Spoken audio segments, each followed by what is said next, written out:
Subscribe کیجئے پیام channel کو اور بیل آئیکن کو دبائیے لیٹسٹ اسلامک ویڈیوز سب سے پہلے دیکھنے کے لیے۔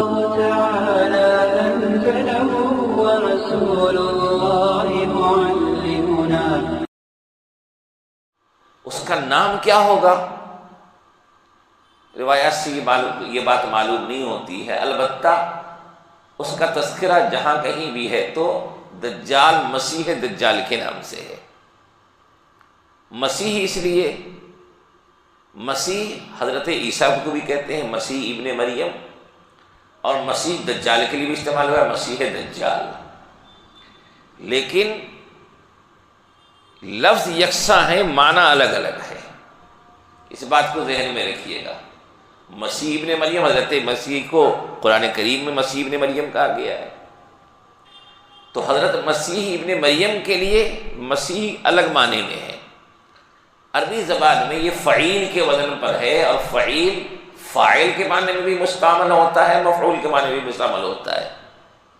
حضرت عیسیٰ علیہ السلام مسیح ہے اس اعتبار سے، یعنی ہاتھ پھیرنے والے، کہ ان کے ہاتھ پھیرنے سے بینائی مل جاتی تھی، برس کی بیماری دور ہو جاتی تھی، تو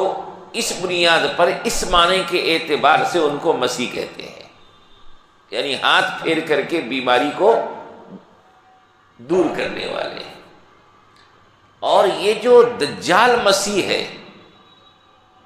یہ مسیح اس معنی میں نہیں ہے، بلکہ یہ ممسوح کے معنی میں ہے، کہ چونکہ اس کی ایک آنکھ تو کانی ہوگی، داہنی آنکھ کانی ہوگی، اور بائیں آنکھ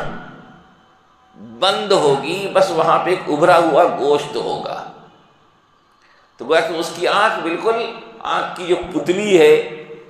وہ نہیں ہوگی، بالکل سپاٹ ہوگی، وہاں ایک ابھرا ہوا گوشت ہوگا، تو اس کے اعتبار سے اس کو ممسوح کہا گیا۔ تو مسیح ابن مریم الگ معنی کے اعتبار سے ہے، اور یہ مسیح الگ معنی کے اعتبار سے ہے۔ اور دجال بہت زیادہ جھوٹ بولنے والا، تلبیس کرنے والا، دھوکہ دینے والا، چونکہ اس کا سارا عمل دھوکے پر مبنی ہوگا، دھوکہ ہی ہوگا، یہ لوگوں کو جنت دکھائے گا وہ دھوکہ ہوگا، جہنم دکھائے گا وہ دھوکہ ہوگا، اس کا سارا معاملہ